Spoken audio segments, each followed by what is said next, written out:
로마서 1장 1절에서 4절까지 보겠습니다. 교독합니다. 예수 그리스도의 종 바울은 사도로 부르심을 받아 하나님의 복음을 위하여 택정함을 입었으니 이 복음은 하나님이 선지자들로 말미암아 그 아들에 관하여 성경에 미리 약속하신 것이라. 이 아들로 말하면 육신으로는 다윗의 혈통에서 나셨고 성결의 영으로는 죽은 자 가운데서 부활하여 능력으로 하나님의 아들로 인정되셨으니 곧 우리 주 예수 그리스도시니라.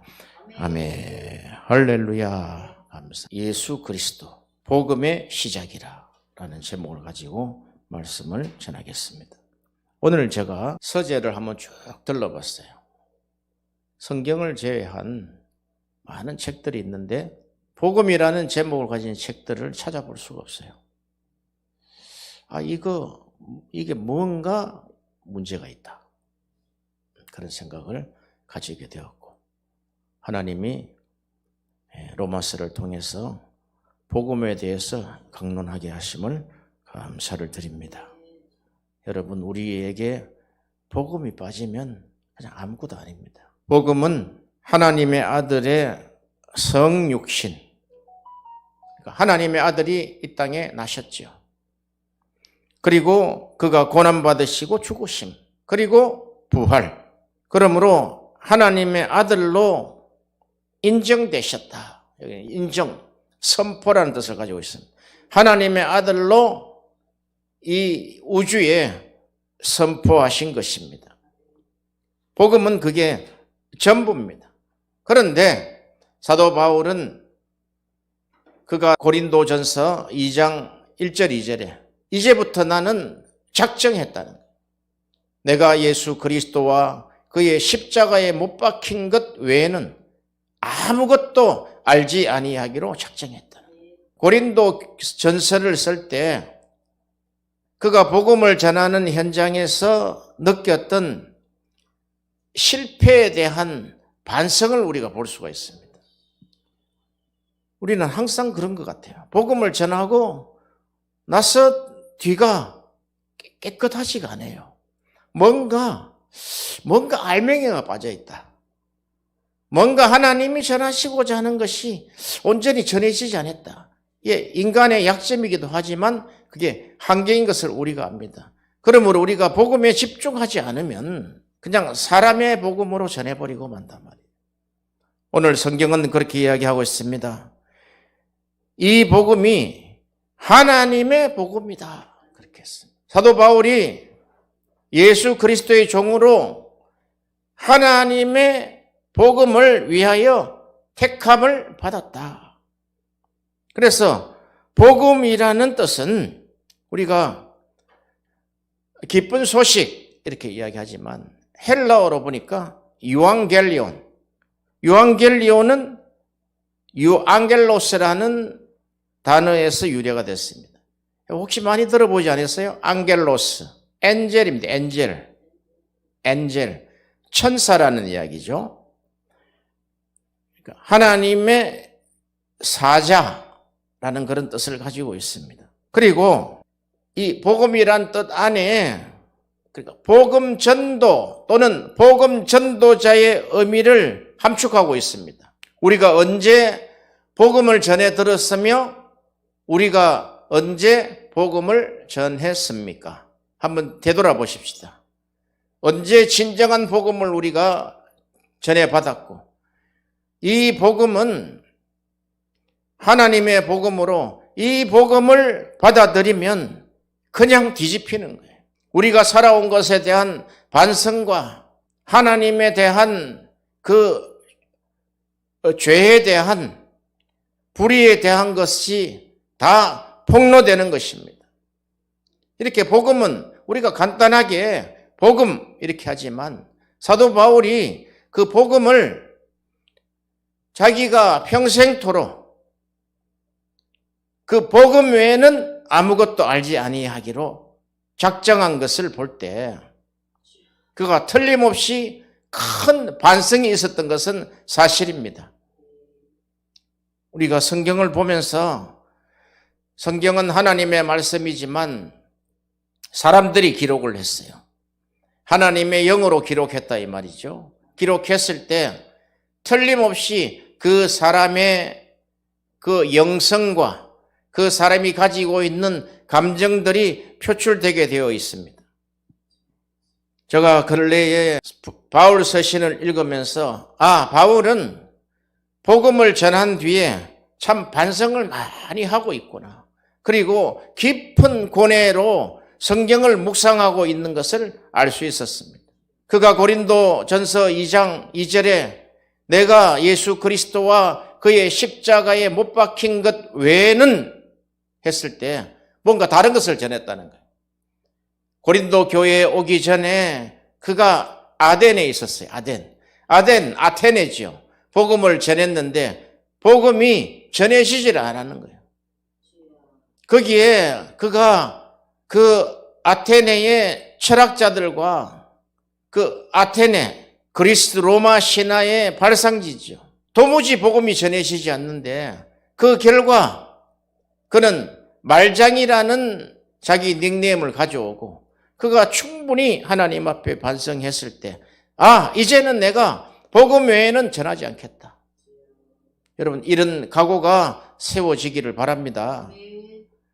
그리고 그가 복음을 전하는 현장에서 계속 그가 염려하고 있는 그가 사랑하고 있는 성도들에게 계속해서 편지를 써서 보내는 것을 우리가 볼 수가 있습니다. 그런데 그 편지가 AD 40년 중반 이후부터 60년 중반 이후까지 그 20년간 계속해서 편지를 쓰고 있는 것을 볼 수가 있습니다. 사도 바울이 AD 63년 혹은 68년, 어떤 분은 63년에 죽었다. 어떤 분은 68년에 죽었다. 그 차이가 한 4, 5년 정도 납니다. 그것은 우리가 2000년 전으로 돌아갈 수 없고 기록이 없기 때문에 그건 알 수가 없어요. 그러나 우리가 한 가지 알 수 있는 것은 그 바울이 60대가 훨씬 넘었다는 것입니다.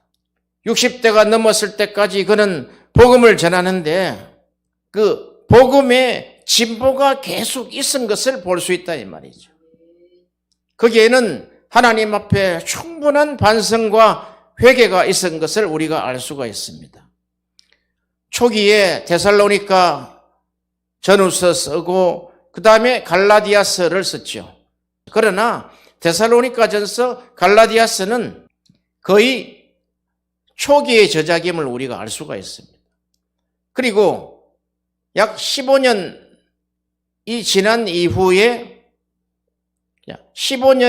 이후에 로마서가 써야집니다. 갈라디아서와 비유해서 엄청난 그 복음의 진수를 말하고 있습니다. 종교 개혁자들이 로마서에서 다 회심을 한 것을 우리가 알 수 있습니다. 그런데 그가 그 복음의 진보를 멈추지 않고 있습니다.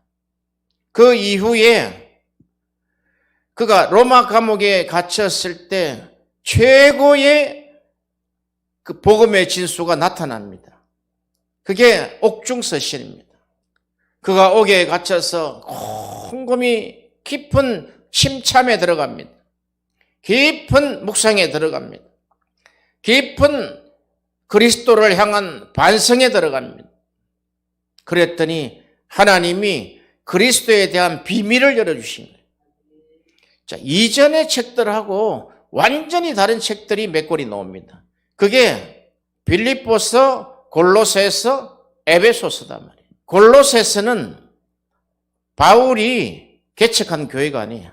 바울의 복음을 들었던 에바브로라는 제자가 개척을 했는데 그가 개척을 때 골로새 교회 그리고 라오디게아 교회 그 근처에 있는 교회를 엄청나게 개척을 한 거예요.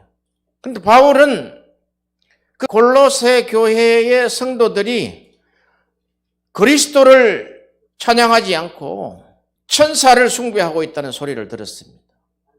이거 큰일 났구나. 그래서 우리가 신학이 굉장히 중요하다는 거예요. 복음을 우리가 받아들고 바로 복음을 가서 외치는 것도 좋지만 바른 복음, 하나님의 복음을 전하시기를 바랍니다. 하나님의 아들 예수 그리스도, 여기에 초점이 안 맞춰지면 안 된단 말이에요. 그게 복음이 시작되는 시점이기 때문에 그렇습니다. 혹시 우리가 성경을 연구하고 하나님의 말씀을 우리가 신학으로 상고를 할 때 혹시 다른 길로 가 있다면 빨리 그리스도께로 돌아오시기를 바랍니다. 우선 여러분의 책장부터 한번 정리해 보시기를 바랍니다. 예수 그리스도에 대한 주제가 있는가? 또는 더 핵심적으로 복음이라는 주제를 가지고 있는 책들이 과연 몇 권이나 꽂혀 있는가? 잘못하면 우리가 엉뚱한 복음을 전하다가 다른 복음을 전하다가 저주받을 수 있습니다. 다 빗대어서 이게 예수의 복음이다라고 하지만 하나님이 인정하시는 복음은 그 아들에 관한 것입니다. 그것이 하나님의 비밀이기 때문에 그렇습니다. 하나님의 복음이기 때문에 그렇습니다. 하나님의 아들로 선포되는 것, 예수 그리스도께서 하나님의 아들로 선포되는 것, 그것이 복음인 것을 우리가 다시 한번 기억합니다. 바로 자기 아들을 다윗의 씨로 성육신하게 하시고 순환과 죽음을 당하게 하시고 부활에 이르게 하사 그렇게 죽으신 분이 자기 아들임을 밝히는 것이 복음입니다. 바울이 로마 옥중에서 엄청난 저작이 나온 거예요. 그건 복음의 진보에 대해서 바울의 깊은 심성에 들어가지 않으면 찾아낼 수가 없습니다. 에베소서는 가히 바울 서신에 왕관을 붙여줄 수 있는, 왕관을 씌울 수 있는 그런 저작입니다. 그것이 골로새서 이후에 바로 에베소서가 나왔다는 거. 에베소서는 자기가 3년 동안 눈물과 피땀으로 개척한 교회입니다. 그 교회에 영지주의가 들어왔단 말이에요. 그러니까 하나님의 복음이 들어오지 아니하고 다른 복음이 들어온 거예요. 바울이 가는 그곳에는 항상 다른 복음이 따라 들어왔다는 거예요. 다른 복음이라는 것은 사람의 복음입니다. 인본주의 복음이라는 것입니다. 구체적으로 그때 당시에 헬라 철학과 그리고 영지주의, 그런 것들이 복음을 흐리게 한다는 거예요. 사람들은 그게 인본주의적이고 사람의 생각과 맞기 때문에 그것을 그리하다 그렇게 합니다. 그러나 하나님의 복음은 그렇지 않습니다. 하나님의 복음은 그 아들에 관한 비밀이 선포되어야 된다는 거예요. 아시겠어요? 그래서 골로새서 에베소서를 보면은 그리스도께서 신학자들이 딱 정리한 게 있습니다. 우주론적 그리스도다. 그게 무슨 말이냐면 온 우주를 창조하시고 통치하시고 온 우주와 만물을 그가 지배하신다는 거예요. 이 땅에 있는, 하늘에 있는 것이나 땅에 있는 것이나 보이지 않는 것이나 보이는 것이나 다 그에 의해 창조됐다는 거예요. 그리스도에 의해 창조됐다. 천상천하 지상지하의 왕이시라는 거예요. 한 나라를 세우시기도 하시고 한 나라를 폐하시기도 했다는 거예요. 역사를 보면 압니다. 그 5대 제국을 보면 그래요. 애굽을 세웠다가 폐하시고 아수르를 세웠다가 폐하시고, 아수르는 역사가 엄청난 역사를 가지고 있습니다. 무너질 수 없는 나라단 말이죠. 그런데 하나님이 바벨론을 들어서 아수르를 멸망시켜 버렸다 이 말이에요. 그 바벨론 대제국이 그 이후에 페르시아 제국에 의해서 또 다 망했단 말이에요. 페르시아 이후에 로마 제국이 와서 다 무너졌다. 그리고 그 로마 제국도 결국은 몽골 제국에 의해서 다 무너진, 우리는 역사를 통해서 봤을 때도 역사를 세우시고 한 나라를 세우시고 무너지게 하시는 것도 바로 우리 주 예수 그리스도시라는 것입니다.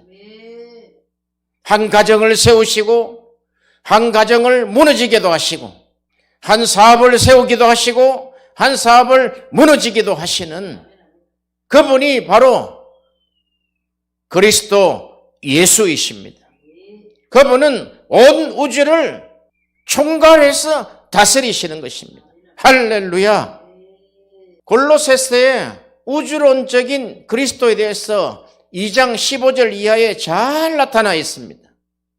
골로새서 2장 15절에 그는 보이지 아니하시는 하나님의 형상이요 모든 창조물보다 먼저 나신 자니 만물이 그에게 창조되되 하늘과 땅에서 보이는 것들과 보이지 아니한 것들과 혹은 보좌들과 주관들이나 정사들이나 권세들이나 여기에 네 계급이 나오죠. 여기 천사 계급이다 말이죠.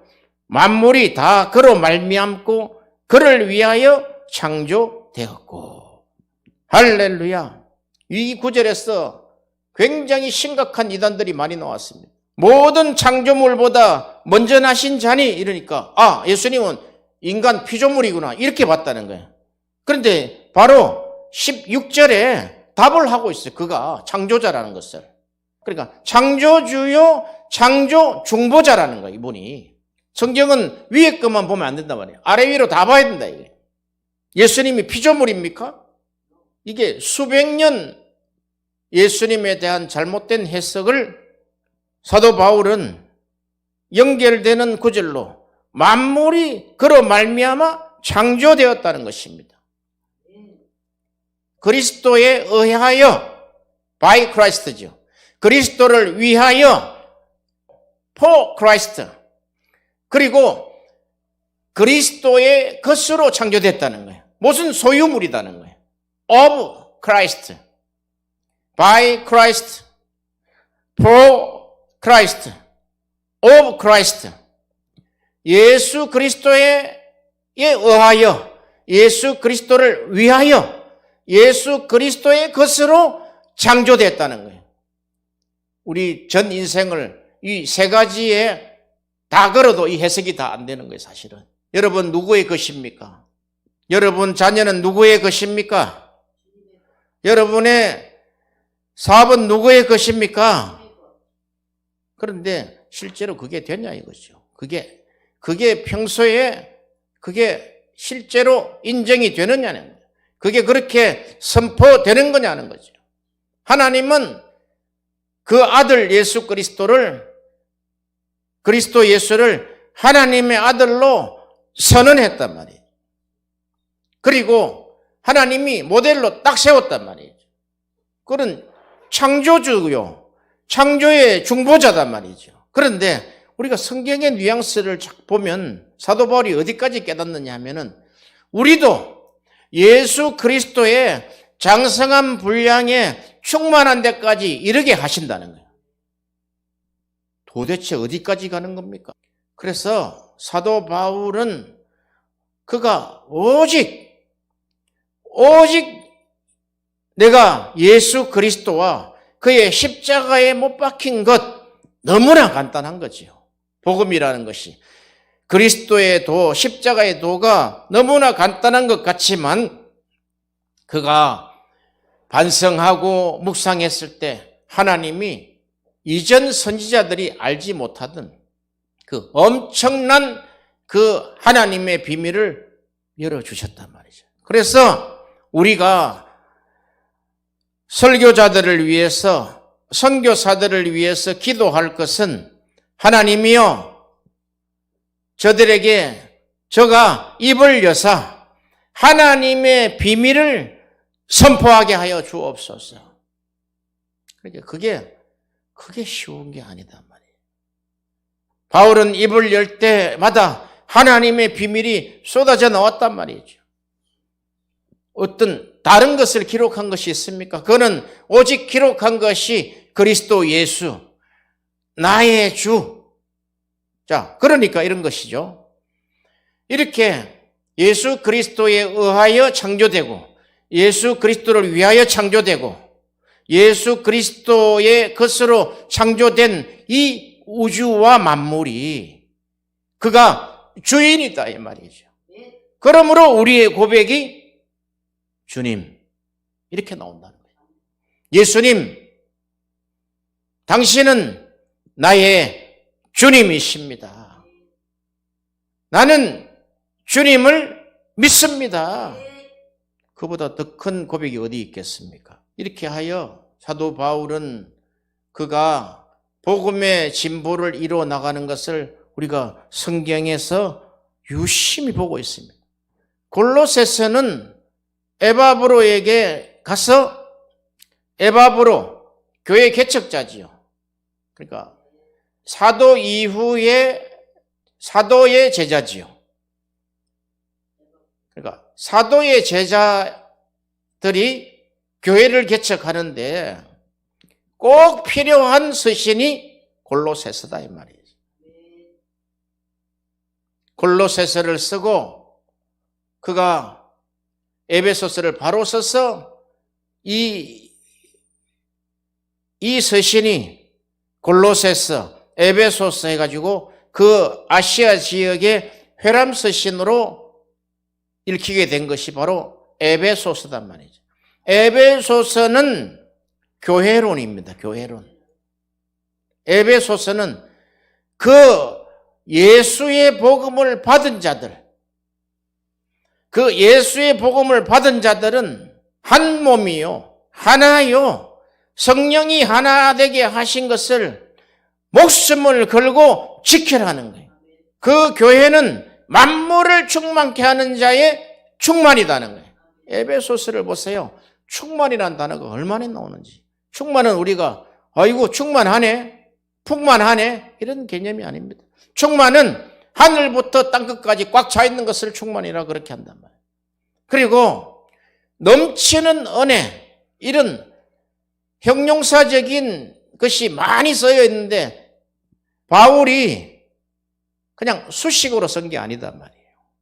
바울이 너무나 차고 넘치는 은혜를 주체할 수 없는, 그가 이제까지 전한 복음을 그가 반성을 했을 때 그 복음이 이토록 넘치는 은혜가 있는데, 이토록 충만한, 온 세상을 충만하게 할 수 있는 이 복음이 있는데 내가 한 부분만 떼서 갖다가 전했다는 거예요. 그걸 깨달았다. 우리가 성경을 어떻게 전체 다 할 수 있겠습니까? 그러나 한 가지 길을 제가 제시한다면 오직 복음으로 출발하시면 모세오경이 열릴 것이고 복음서가 열릴 것이고 사도행전 이후에 서신서가 열릴 줄로 믿습니다. 확신합니다. 세상을 자기 아들을 통해 구원하시는 것이 복음이다. 그러므로 복음은 바로 자기 아들에 관한 것이다 하는 것입니다. 할렐루야.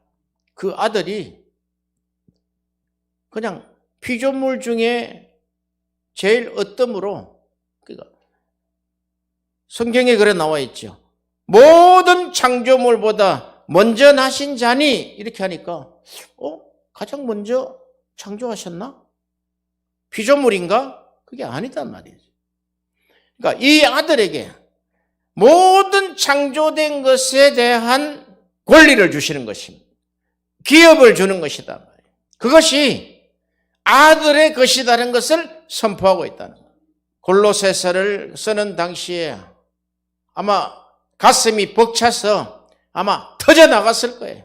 우리는 그냥 읽어도 무슨 뜻인지 뭐 그랬는가 보다. 바울의 서신이니까 골로새서는 기독론이네, 에베소서는 교회론이네 이렇게 한단 말이에요. 이렇게 우리가 그에 의하여, 그를 위하여 그의 것으로 창조된 우주와 만물들의 주인이시다 이 말이에요.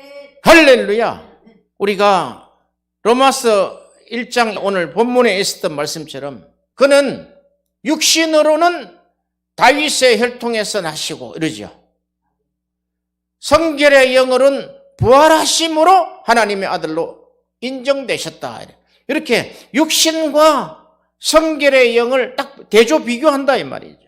이게 육신은 무엇이냐 하면은 육신은 인간의 인성입니다. 인성. 그러나 죄는 없으신 분. 인성을 그대로 가지고 마리아를 통해서 이 땅에 오셨지만 그것이 우리가 눈으로 볼 때는 마리아가 잉태하여 아들을 낳았지만 사도 바울은 예수 그리스도를 통한 계시를 통하여 그가 사람의 아들로 이 땅에 오신 이 성육신은 육신으로는 다윗의 혈통으로 왔다는 거예요. 그러나 그가 부활하신 것을 보니 이분은 성결한 영이시구나. 그러니까 성결은 죄가 없으신 거다 이 말이죠. 죄가 없는 아주 무험한 자, 흠이 없는 자 이런 뜻입니다. 여기서 우리가 대조할 수 있는 것은 예수님이 육신으로 왔다는 거예요. 예수님이 요한복음에 보면 육체로 온 것을 부인하는 자가 있다 이러죠. 그게 다른 복음의 시작점이다 말이에요. 영지주의가. 그분은 하나님이시기 때문에 영으로 오셨다. 천만입니다. 해석을 그렇게 하면 안 된다 이 말이죠. 그래서 분명한 것은 육신으로는 다윗의 혈통으로 왔다.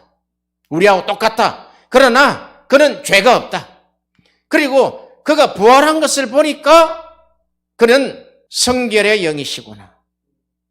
죄 없는 것이 확정되셨구나. 그래서 바울은 인간의 몸을 한마디로 이렇게 이야기합니다. 사망의 몸이다.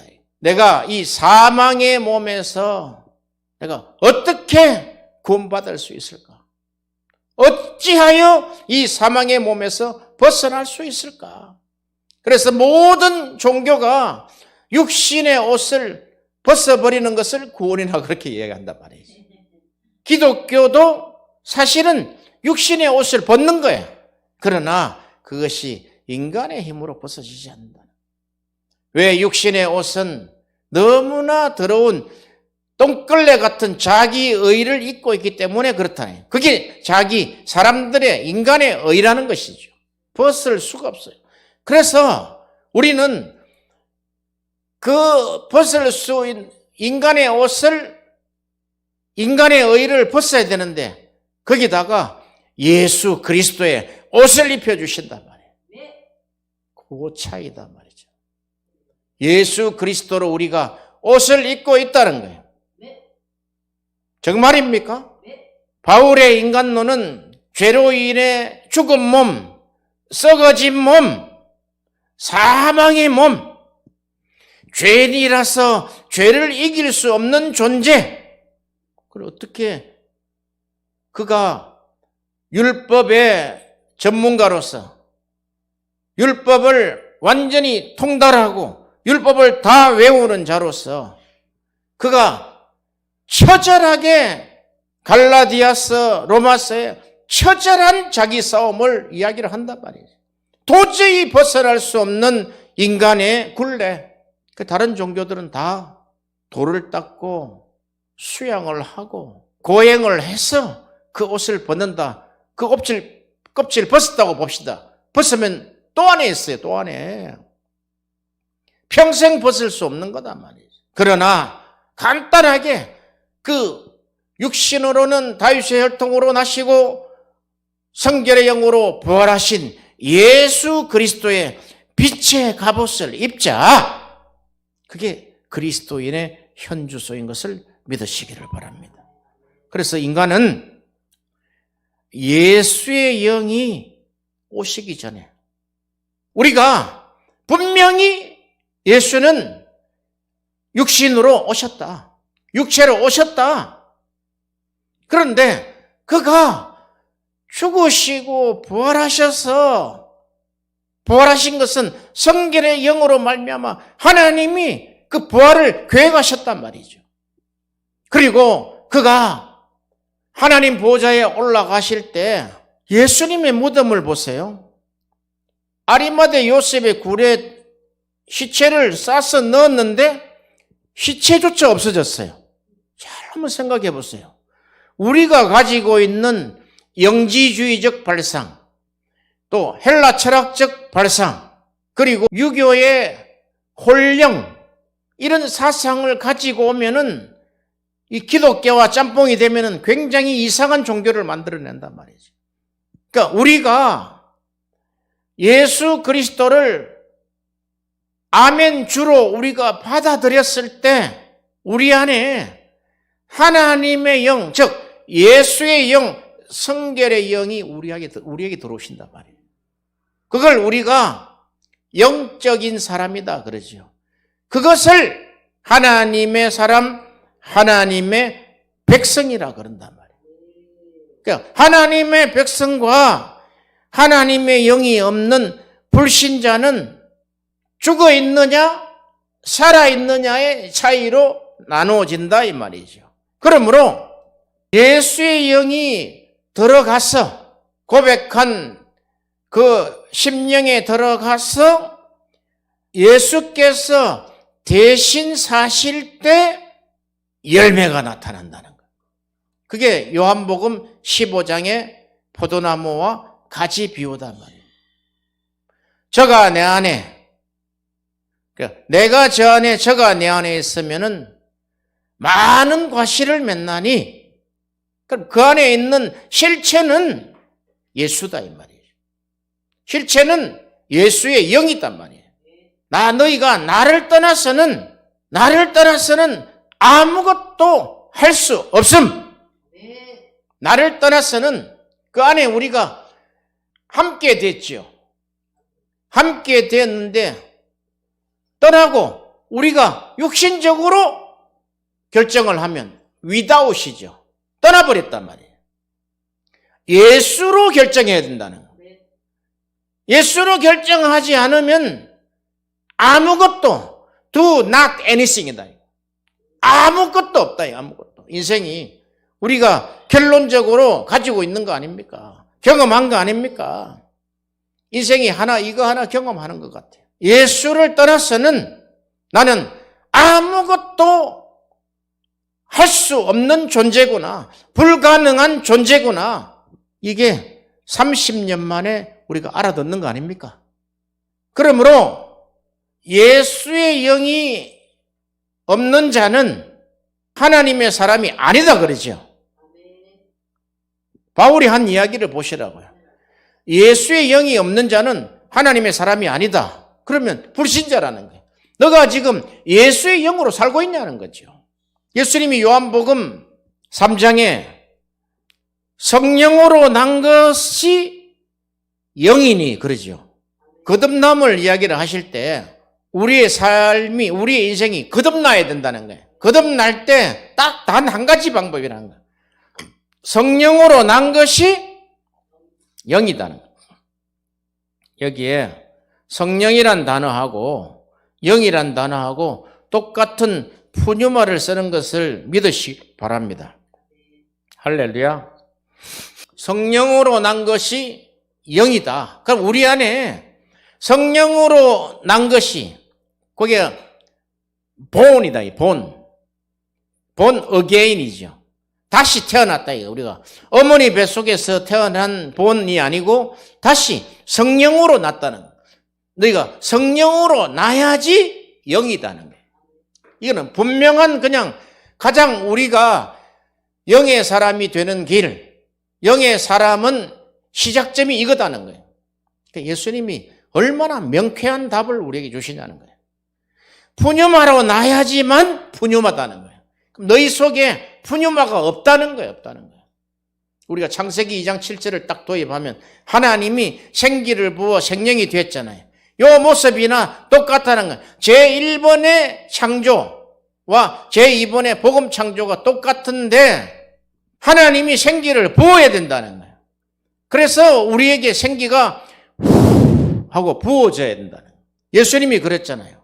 제자들에게 숨을 내쉬며 성령을 받으라. 할렐루야. 그러니까 이 상태를 연합이라 하고, 이 상태에서 하나님과 계속적인 교제가 이루어지는 것을 코이노니아라 그런단 말이죠. 교통이다 말이죠. 그러니까 성령의 교통하심이 할 때 이게 우리 속에 이 교통이, 이 교제함이, 이 나눔이, 이 사귐이 끊임없이 존재하는 자, 그 자가 하나님의 백성이다 이 말이에요. 그러니까 불신자는 영이 없는 상태다. 영이 죽은 상태다는 거예요. 이 표현을 우리가 이렇게 해도 되고 저렇게 해도 되는데, 그래서 불신자가 영이 없는 상태, 성령을 받지 않는 상태, 성령으로 거듭나야 영이 있으니까. 그럼 우리 안에 있는 것은 우리 껍데기인 몸, 소마죠. 그리고 우리 안에 있는 혼, 그러니까 우리가 성경에서 잘못 번역한 영혼 이렇게 했을 때 그것이 바로 혼이단 말이죠. soul, 푸시케. 그러니까 우리가 하나님의 영이 없는 자는 그냥 혼으로 푸시케와 껍데기 몸으로 살아가는 거예요. 하나님과는 전혀 모른단 말이죠. 그렇기 때문에 그게 인정과 사람의 방법으로 안 된다. 복음이 들어가야 된다. 할렐루야. 그래서 사도 바울은 그렇게 이야기합니다. 그러면 너희 속에서 말씀하시는 자 성령이죠. 푸뉴마 랄레오 그러죠. 너희 속에서 말씀하시는 자 아버지의 성령 그렇단 말이에요. 그러니까 너희 속에 예수의 영이 없으면 이랬죠. 하나님의 사람이 아니다 그랬죠. 그럼 결국 뭐냐 하면은 이 열매의 주인은 누구다? 예수 그리스도시다. 이렇게 해서 우리의 삶에 드러난 모든 열매가 우리의 생활, 자녀, 사업, 환경, 또 더 나아가서 하나님의 사역, 선교, 건축, 전도, 신방, 그 모든 열매는 누구다? 예수 그리스도가 하신 것이다 이 말이죠. 그게 하나님의 백성, 하나님의 아들들의 고백이다 이 말이죠. 그렇게 모든 열매의 주인은 그리스도 예수이십니다 라고 드러내는 자는 살았다. 그렇지 않는 자는 죽은 자다. 다 간단하단 말이죠. 그래서 다른 복음, 인본주의 복음, 인간의 복음, 그 복음은 인간의 열심으로, 인간의 노력으로 또는 율법으로 원하는 열매를 만들어내는데 인간이 열매가 나오죠. 열심히 사업하면 열매가 나온단 말이죠. 그러나 진정한 것은 그것이 하나님의 열매는 아니다 말이에요. 이렇게 한번 봅시다. 인간의 열심과 노력과 종교적인 그 율법을 통해서 하나님이 원하시는, 하나님이 기뻐하시는 열매는 어떤 열매도 안 나온다는 거예요. 그럼 어떻게 해야 됩니까? 방법이 없어요. 방법은 내 안에서 내가 그리스도와 함께 십자가에 못 박혔나니 이제는 내가 산 것이 아니라 내 안에 나를 위해서 자기 아들을 버리신 하나님의 아들 예수 그리스도와 함께 사는 것이요. 그리스도로 사는 것이다 이 말이에요. 할렐루야. 이것이 바로 복음입니다. 그러니까 복음은 간단하게 출발하잖아요. 그 아들의 나심, 죽으심, 부활하심. 너무 많이 가지 말자고요. 너무 많이 가면은 복잡해진다. 그 아들의 나심, 성육신이죠. 그 아들의 죽음, 그 아들의 부활. 이것이 복음이다. 이걸 어떻게 설명할 것이냐. 이거. 어떻게 선언할 것이냐. 세상에는 많은 치료 프로그램이 있어요. 그러나 근본적 치유는 제가 안 된다고 봐요. 잠시의 인간의 눈물을 내고 상처를 싸매고 하는 것은 인간의 영으로 가능하다고 봐요. 같이 울어주고 같이 웃어주고. 그런데 진정한 그 존재의 변화는 복음 외에는 안 된다. 그래서 그토록 평생 내가 복음을 위해서, 그 아들을 위하여, 하나님의 비밀인 그리스도를 위해서 살았던 바울이 우리의 가장 모범이요. 우리가 그 길을 따라가야 된다 이 말이지. 할렐루야. 그러면 우리가 그 부분에 조금 더 진행을 했어. 그러면 우리가 지난번에 영혼육에 대해서 말씀을 드렸는데, 그럼 우리가 죽으면은 어떻게 되는 겁니까? 무엇이 가는 겁니까? 예수님이 지금 무덤에 시신이 없어요. 빈 무덤이다, 빈 무덤. 우리도 마찬가지다. 그러니까 우리의 혼은 사실 어디 있는지, 심리학과 과학이, 몸은 우리가 껍데기니까 우리의 혼이 어디 있는지는 이 머리에 있는지 우리 심장에 있는지 아직까지 우리 인간의 과학과 철학은 밝혀내지 못했단 말이에요. 그러니까 성경은 분명히 이야기하는데, 우리가 하늘나라 갈 때 전인적인 내가 하늘나라로 가는 거예요. 그 관계없어요. 그 관계없어요. 이전 신학은 화장하면은 다 태워져 버리니까 끝난다라고 생각을 했지만, 하나님은 어떤 방법이라도 나중에 부활의 때 부활을 시킬 수 있다 이 말이죠. 우리가 하늘나라에 올라간 부자와 나사로를 보면 알 수가 있어요. 그게 무슨 홀령이다 하면은 뭐 알 수 있겠어요? 구름 같은 연기 같은 게 들어와야 뭐 알 수가 있겠냐고요. 전인적인 너가 이제까지 살아온 그가 그대로 있다는 거예요. 그가 그대로 보였다는 거예요. 그가 목마르다는 거예요. 그걸 우리가 자세히 정말 잘 알아야 됩니다. 무슨 연기 같은 것이 올라가서 그냥 하늘나라에 쑥 들어가서 하나님 나라에 들어간다. 천만의 말씀이에요. 그거는 무당 잡신들이 이야기하는 거다 이 말이에요. 그래서 이 복음은 디모데후서 1장 11절에 내가 이 복음을 위하여 선포자와 사도와 교사로 세우심을 입었노라. 그러니까 이 영광의 복음의 전파자가 됐다는 거예요. 복음의 사도가 됐다는 거예요. 복음의 교사가 됐다는 거예요. 내가 이 복음을 위하여 그랬잖아요.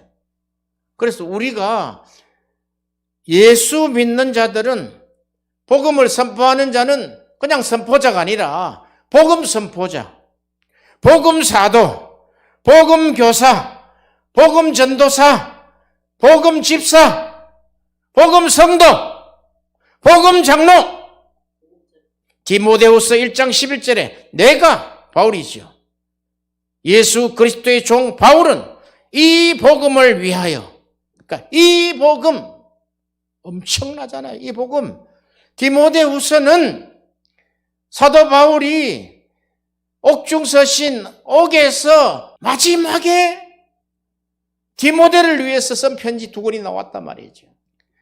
아니, 교회를 위해서 쓴 편지들은 많이 나와야 고린도전서, 고린도후서, 데살로니가 전서, 데살로니가 후서 이렇게 나왔죠. 한 개인을 위해서, 자기 사랑하는 그 일대 제자를 위해서 편지를 2권이나 썼단 말이죠. 성경을 2권이나 썼다고. 그때 내가 이 복음을 위하여, 이 복음이야, 이 복음. 이 복음을 위하여 복음 선포자로, 사도로, 교사로 세우심을 입었노라. 그리고 모든 성도 중에 지극히 작은 자로서 더 작은 나에게 이 은혜를 주신 것은 청량할 수 없는 그리스도의 풍성을 이방인에게 전하게 하시고, 이렇게 한단 말이죠. 이게 이 복음을 이방인에게 전한다 이 말이에요. 왜? 유대인들이 받아들이지 않으니까. 그래서 우리 성경에 보면은 2 창조가 있어요. 첫 번째 천지 창조가 있지만, 복음으로 새 사람을 창조하는 것이 복음으로만 가능하다는 거예요. 그리스도 예수로만 가능하다는 거예요. 할렐루야. 그래서 초대교회에 복음을 전한 사도 바울이 그 골로새 교회에 편지를 썼는데, 골로새서 1장 15절에 그는 보이지 아니하신 하나님의 형상이요 모든 창조물보다 먼저 나신 자니 만물이 그에게 창조되되 하늘과 땅에 보이는 것들과 보이지 않은 것들과 혹은 보좌들이나 주관들이나 정사들이나 권세들이나 만물이 다 그로 말미암아 그를 위하여 창조되었고, 이 글로서 표현하기가 너무 힘들기 때문에 초대 교회 때 찬송시로, 교회 예배 찬송으로 쓰임 받았다는 거예요. 할렐루야. 찬송시가 사도 바울의 서신서에 한 3군데 나타나요. 첫 번째는 빌립보서 2장 6절에서 10절 말씀입니다. 그는 근본 하나님의 본체시나 하나님과 동등됨을 취할 것으로 여기지 아니하시고 오히려 자기를 비어 종의 형체를 가져 사람들과 같이 되었고 사람의 모양으로 나타내셨음에 자기를 낮추시고 죽기까지 복종하셨으니 곧 십자가에 죽으심이라. 이렇게 십자가를 이렇게 표현했단 말이에요. 그리고 골로새서 2장 15절에서 20절 말씀. 이 복음은 궁극적으로는 인류 구원입니다. 그러니까 이 하나님을 믿지 않는 세상,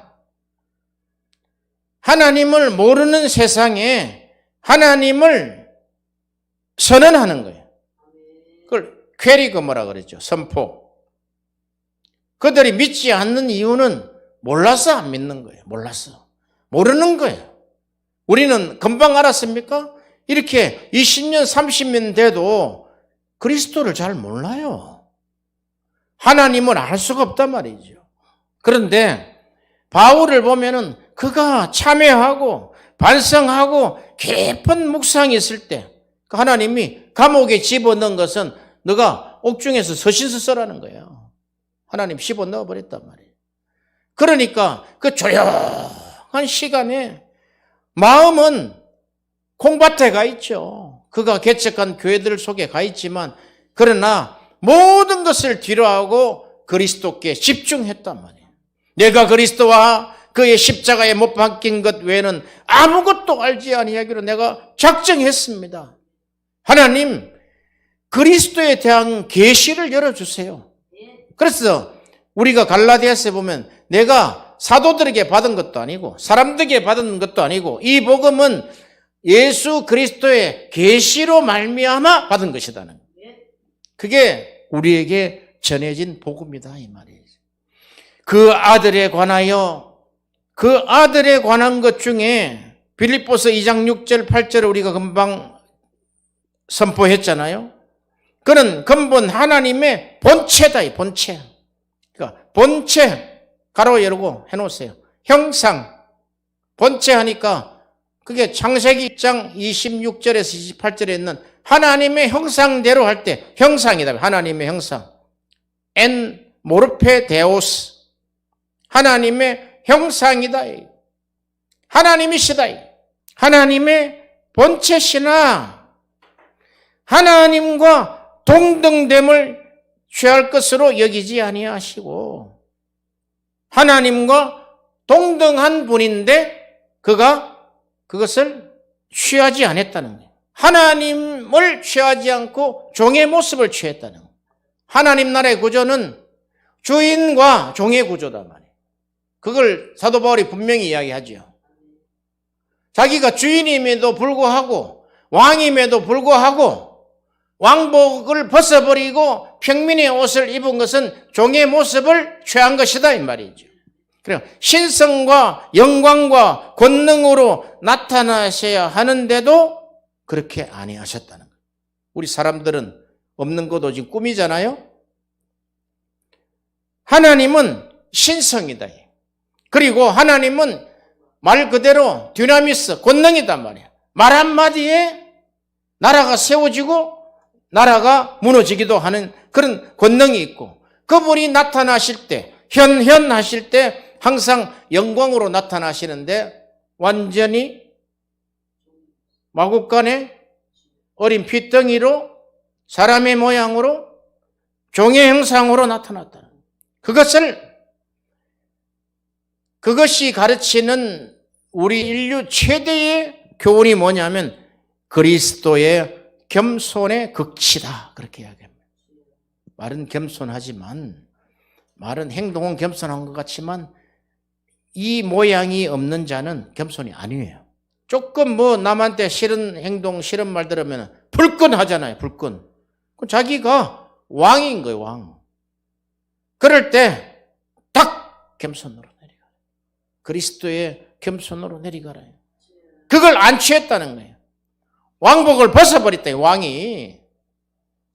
왕이 평민복을 입고 그냥 장터국밥집에 나타났다, 이 말이에요. 그래, 저 뒤에 찌그러져가지고 국밥 한 그릇 먹는단 말이에요. 우리는 그렇게 하고 싶습니까? 항상 어디 가도 왕 같은 손님이 왕이다 그러죠, 왕. 왕 같은 대접을. 그래서 세상의 그 마케팅과 세상의 방식은 그것에 반대라고 생각하시면 돼요. 그러니까 그가 하나님의 근본, 하나님의 본체시나 하나님과 동등될 것을 취할 것으로 여기지 아니하시고 오히려 자기를 이렇게 캐노 감추셨다는 거예요, 자기를. 아멘거사가 마패를 딱 감췄다는 거예요. 감추시고 그거는 이제 멸해버렸다 그런 이야기예요. 멸한 것은 없어진 거예요. 무효로 했다는 거예요. 왕인 것을 무효. 너 국가대표 무효. 계급장 닫대. 너 지금 별 4개짜리 대장 별 4개 다 뜯어내버린 거예요. 군번 없는 그냥 막대기 하나가 붙어있는 거예요. 그런 거나 마찬가지다 이 말. 그걸 할 수 있느냐 이거예요. 그리고 종의 형체를 가져. 종의 형체를 입어. 그러니까 왕복을 벗고 종의 형체를 입었대. 평민의 업을 입었다는 거야. 그냥 지금 말하자면은 노동자 옷을 입었다는 거예요. 저 말단 그 노동 현장에 있는 그 옷을 입었다는 거예요. 요게 입었다. 그러니까 종의 형체를 가져. 그러니까 종의 형체를 입어 이 말이거든요. 입어의 같은 말이 우리에게는 담당하시고 그러니까 복음이 그런 거단 말이죠. 종의 형체를 가져. 요 가진다는 요 어떤 입었다는 것, 소유적인 것. 그래서 복음을 계속해서 인간의 소유적인 것만 전하면 안 된단 말이죠. 종의 형체의 소유를 가지는 것이 참 복음이다 이 말이죠. 우리는 그러죠. 그가 우리의 죄와 허물을 담당하시고 우리가 성령을 받으며 은사를 받으며 복음을 받으며 이게 다 가져 하고 똑같은 단어를 쓰고 있다 이 말이죠.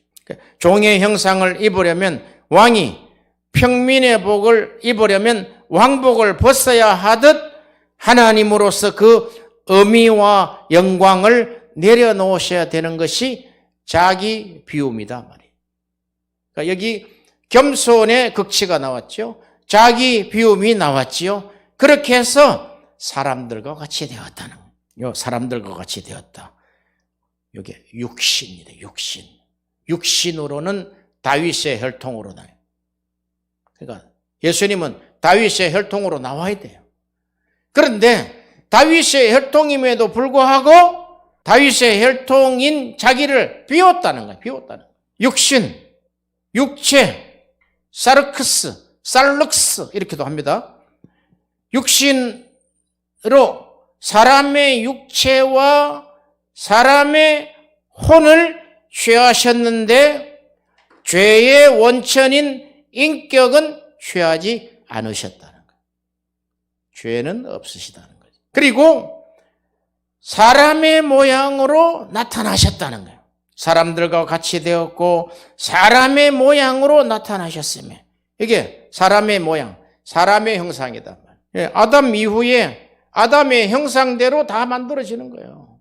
그러니까 이게 성육신의 비밀을 이야기하는데 이걸 하나님이 로마 감옥에 깊은 반성을 했을 때 내가 이 복음을 전했는데 이 종의 모습으로 오시고 겸손의 극치이시고 자기를 비운 그리고 사람의 모양으로 나타나시고 자기를 낮추시고 죽기까지 복종하신 이 믿음의 사람 이걸 감방에서 깨달았다네. 감방에서. 우리도 그런 것 같아요. 우리도 점점 그리스도 예수의 깊은 것을 깨닫고 알 때쯤 돼서 죽는 것 같아. 인간이. 하나님이 그게 다 하나님 허락하시지 않는 것 같아요. 그런데 하물며 하나님의 복음에 심취하지 아니하고 하나님의 복음에 집중하지 아니하고 다른 복음에 이끌려서 사는 사람들은 얼마나 불쌍하냐 이거지. 정말 복음을 전하는 설교자가 극히 드물어요. 극히 드뭅니다. 제가 보니까 그래요. 저 사람 입에서 복음이 나오느냐? 우리가 사도 바울을 보면 그렇잖아요. 선지자 시대 때부터 우리가 쫙 지금 현 시대까지 보자 이 말이죠. 선지자 시대, 사도 시대, 이후의 교부 시대 해가지고 쭉 복음의 전도자 역할을 하고 있는 그 시대를 볼 때 참 복음을 전한 자는 가장 극소수다는 거예요. 몇 사람 없어요, 몇 사람.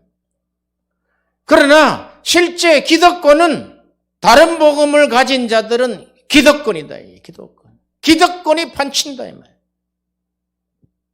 우리도 초기 때 획가닥 해가지고 그게 설교자의 원행인 줄 알고 따라갔는데 가보니까 지옥 불끄덩이에요. 그게.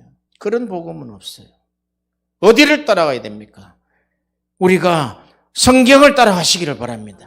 복음을 따라가시기를 바랍니다. 바울의 경로를 따라가시기를 바랍니다. 바울의 변화를 보시기를 바랍니다. 바울이 마지막 전한 이 에베소서를 보기를 바랍니다. 교회가 어떤 곳인가? 그 교회를 통하여 구원받은 백성들이 어떤 삶을 살아야 되는 것인가? 우리에게 충격을 준다 이 말이에요. 충격을.